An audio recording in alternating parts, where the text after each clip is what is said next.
Welcome to Inception UPSC. आज हम बात करेंगे best 5 question of polity for UPSC. ये हमारा पार्ट 5 है। पार्ट 4 तक हम ऑलरेडी बना चुके हैं।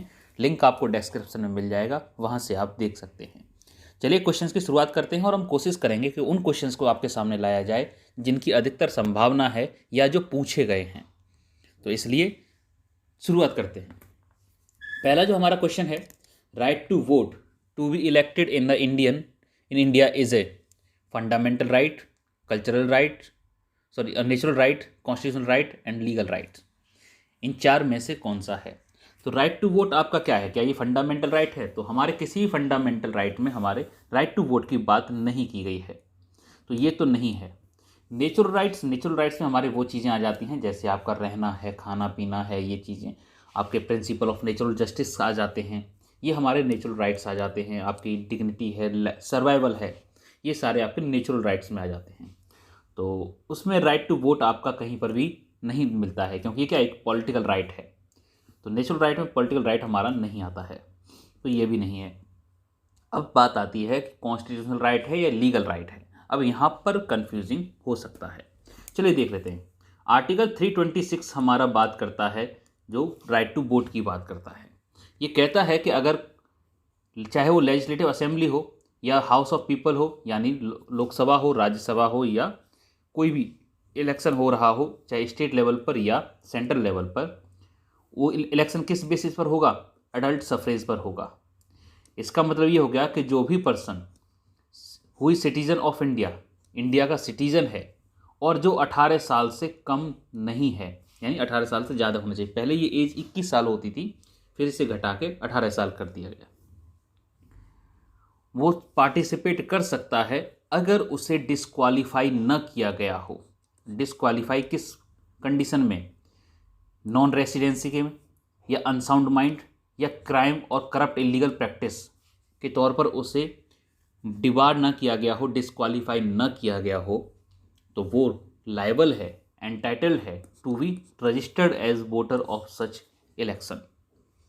तो यानी उसको वोटर माना जाएगा जो भी 18 साल से ऊपर का है, किसी भी में इलेक्शन हो रहा है जिसमें वो पार्टिसिपेट कर सकता है और उसे डिस्क्वालीफाई नहीं किया गया है, तो ये उसका अपना आर्टिकल 326 के अंदर अधिकार है उसका वोटर बनने का।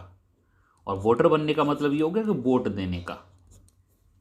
तो यहाँ पर बात करते हैं तो ये कॉन्स्टिट्यूशनल राइट है, क्योंकि कॉन्स्टिट्यूशन में इसका प्रावधान दे रखा है। लीगल राइट एज सच कोई लीगल राइट हम बोल नहीं सकते हैं, लेकिन हाँ कॉन्स्टिट्यूशन में दे रखा है तो फिर इसको देखने की ज़रूरत बनती भी नहीं है। तो ऑप्शन सी हमारा सही हो जाता है। One of the implication of equality in society is the absence of. जब हम इक्वालिटी की बात करते हैं तो आर्टिकल 14 की बात करते हैं, और आर्टिकल 14 की बात करते हैं तो इक्वल प्रोटेक्शन ऑफ लॉ और इक्वालिटी बिफोर लॉ की बात करते हैं।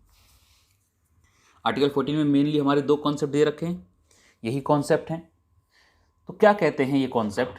ये कहते हैं कि देखो भाई, सरकार की नज़र में सभी लोग बराबर होंगे। सरकार किसी को भी स्पेसिफिक यानी कि प्रिविलेज नहीं देगी इन द ट्रीटमेंट। जब भी कोई बात आएगी सेंटर के सामने, स्टेट के सामने, ठीक है, तो वहाँ पर किसी को भी प्रिविलेजेस नहीं रहेंगे, किसी को भी एक्स्ट्रा बेनिफिट नहीं दिए जाएंगे।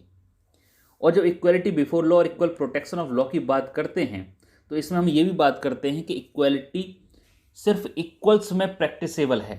यानी अगर हम इक्वालिटी इनइक्वालिटीज़ के बीच में, इनइक्वल्स के बीच में प्रैक्टिस करेंगे तो वो भी अमाउंट ऑफ इनइक्वालिटी कहलाएगी। अब इस बात को मैं समझाता हूँ कैसे।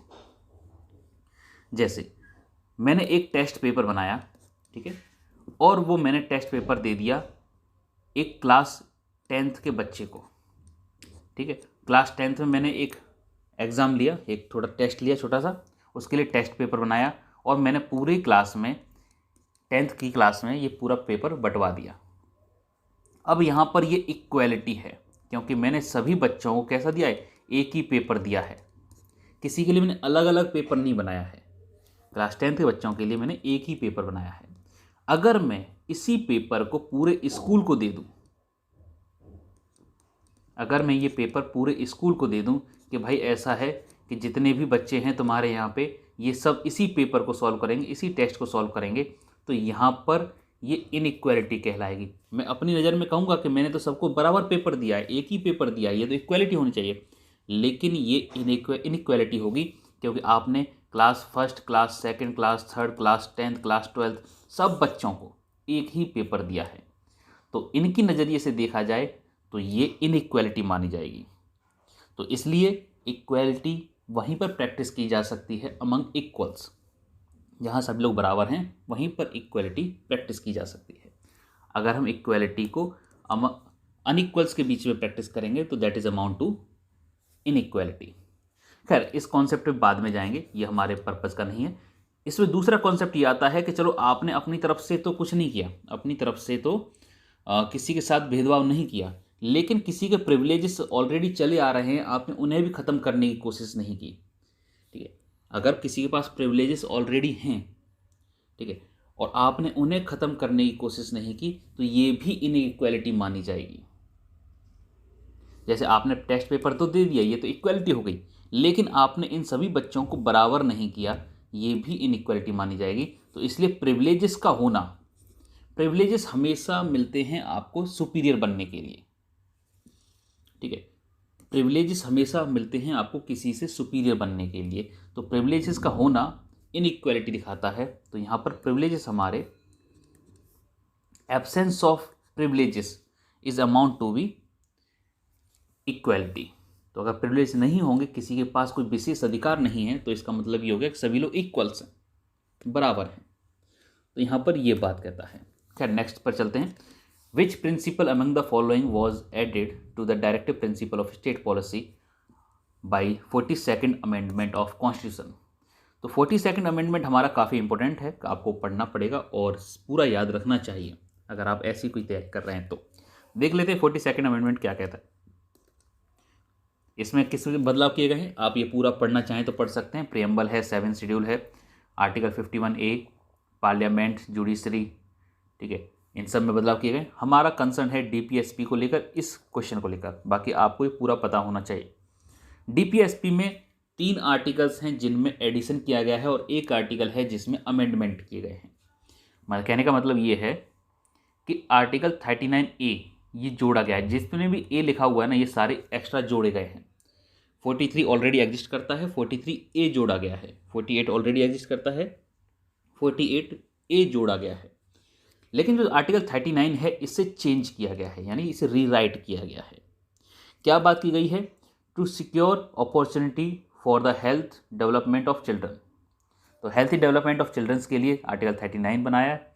To promote equal justice and to provide free legal aid to poor, यानी जो लोग कोर्ट में अपने केसेस नहीं लड़ सकते हैं, जस्टिस को अवेल नहीं कर सकते हैं, तो वहाँ पर उन्हें फ्री लीगल एड दी जाएगी। To take step to secure the participation of worker in the management. ये वाला हमारा थोड़ा यूएसएसआर से लिंक लगता है, क्योंकि participation of worker in the management industry ये कम्युनिस्ट आइडियाज़ को फॉलो करता है।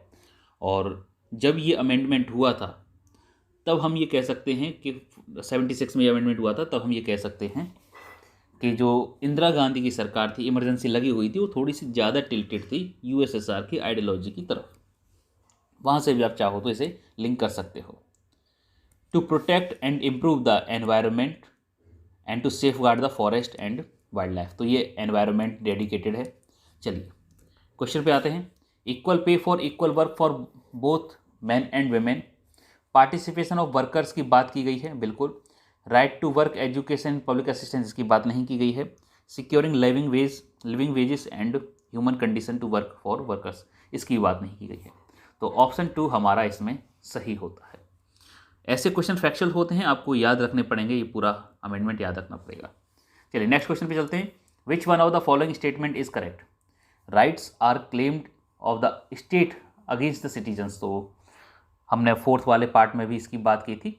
चलिए इस दोबारा से बात कर लेते हैं। जो राइट्स होते हैं ये स्टेट क्लेम करता है अगेंस्ट द सिटीजन्स। तो इसमें ज़्यादा एक्सप्लेन नहीं करूँगा, ऑलरेडी हम इसमें एक्सप्लेन कर चुके हैं, चाहे तो आप पार्ट 4 वाला देख सकते हैं। तो यहाँ पर ये वाला पार्ट गलत है, सिटीजन्स क्लेम करते हैं अगेंस्ट द स्टेट। ठीक है, क्योंकि देखो जो कमज़ोर होता है ना वही क्लेम करता है, जो ताकतवर है उसे क्लेम करने की जरूरत नहीं। सरकार ऑल माइटी है, सरकार बहुत पावरफुल है। ठीक है, सरकार को कुछ भी क्लेम करने की जरूरत नहीं है। अब जिस पर शोषण होता है, जिसको दबाया जा सकता है, जो कमज़ोर है यानी आम जनता यानी कॉमन सिटीजन, वो क्लेम करेगा सरकार के खिलाफ कि देखो यार ये हमारा शोषण कर रहे हैं, हमारा राइट्स वायलेट कर रहे हैं। तो सिटीजन्स क्लेम करेंगे, ना कि state. Rights are privilege which are incorporated in the constitution of state.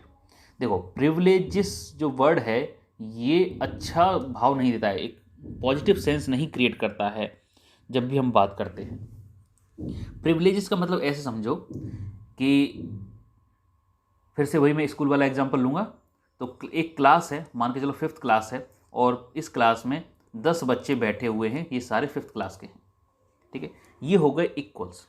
अब हमने क्या किया, क्लास 8th का बच्चा ला के एक बच्चा इस क्लास में बैठा दिया और इनसे टेस्ट ले लिया। तो जाहिर सी बात है क्लास 8th वाला बच्चा ज़्यादा अच्छा काम करेगा, ज़्यादा अच्छा प्रदर्शन करेगा, क्योंकि उसके पास नॉलेज का प्रिविलेजेस है, ठीक है, उसके पास एक्स्ट्रा नॉलेज है in comparison to class 5th student. तो यहाँ पर परफॉर्मेंस अच्छा होगा। तो यहाँ पर क्लास 8th वाले के पास प्रिविलेजेस हैं। और हम कभी भी पूरे कॉन्स्टिट्यूशन में जो आइडियोलॉजी है वो ये है कि किसी एक सेक्शन को वन अबव नहीं मानते हैं, यानी सबसे ऊपर नहीं मानते हैं, सबको बराबर मानते हैं। हाँ, जो कमज़ोर है उसे बराबर लाने के लिए काम करेंगे, लेकिन अगर एक बार बराबर हो गए, एक कॉमन स्टैंडर्ड हो गया, उसके ऊपर जाने के लिए हम किसी को भी ना तो एनकरेज करेंगे ना ही किसी को मदद करेंगे। ये पूरा कॉन्सेप्ट है हमारे इक्वेलिटी का। तो क्लास 8th के बच्चे को क्लास 5th वाले बच्चों के साथ बैठाना, ये क्लास 8th वाले के लिए प्रिविलेजेस है जो हम नहीं देते हैं। तो राइट्स हमारे प्रिविलेज नहीं है, तो प्रिविलेज हमारा नेगेटिव सेंस क्रिएट करता है। तो जहाँ भी आपको प्रिविलेजेस मिल जाएं, राइट्स और प्रिविलेज दोनों साथ साथ मिल जाएं, वहाँ वो ऑप्शन गलत होगा। जैसे हमारा डी ऑप्शन है, ये भी प्रिविलेजेस की बात करता है, राइट्स आर प्रिविलेजेस। नहीं, ये प्रिविलेजेस की बात नहीं है, ये पूरा कॉन्सेप्ट ही गलत है। तो हमारा ये फर्स्ट और सेकंड और फोर्थ गलत हो जाता है। अब बचा एक, rights are claim of citizens against the state, इसकी हम हमेशा बात करते हैं। तो ऑप्शन सी हमारा सही होगा, ठीक है, ये हमारा आंसर सही है। नेक्स्ट है, consider the following with reference to constitution of India the directive principle of state policy constitute limitation upon. देखो जो डीपीएसपी हैं ये नेगेटिवली वर्डिक्ट नहीं है। नेगेटिवली वर्डिक्ट नहीं है इसका मतलब ये होगा जैसे हमारा फंडामेंटल राइट है, ये ज़्यादातर नेगेटिवली वर्डिक्ट हैं, स्टेट को लिमिट प्रोवाइड कराते हैं कि state can not do, state can do. तो स्टेट्स की पावर को लिमिट करते हैं। लेकिन जो डीपीएसपी हैं ये कहीं पर भी नेगेटिवली वर्डिक्ट नहीं है, बल्कि क्या है, एस्पिरेशंस हैं। ये बस डायरेक्शंस देते हैं कि स्टेट शुड, वहाँ कैन नॉट का इस्तेमाल नहीं करते हैं, वो शुड का इस्तेमाल करते हैं कि स्टेट शुड, जब भी स्टेट कोई अपनी पॉलिसी बना रहा है तो इनका ध्यान रखे। तो इनका ध्यान रखेगा तो ज़्यादा अच्छी तरीके से हम कॉन्स्टिट्यूशन की एसेंस है इसे फुलफिल कर पाएंगे, ठीक है, faith and aspiration of people को अच्छी तरीके से फुलफिल कर पाएंगे। तो डीपीएसपी सिर्फ एक डायरेक्शन देता है, तो यहाँ पे लिमिटेशन नहीं प्रोवाइड कराता है, ना ही लेजिस्लेटिव फंक्शन को ना ही एग्जीक्यूटिव फंक्शन को। तो यहाँ पर हमारा नाइदर 1 और नॉट 2 हो जाएगा। नेक्स्ट, चलिए इस वीडियो में हमारा इतना ही रहेगा, मिलेंगे नेक्स्ट क्लास में। वीडियो में बने रहने के लिए बहुत बहुत धन्यवाद।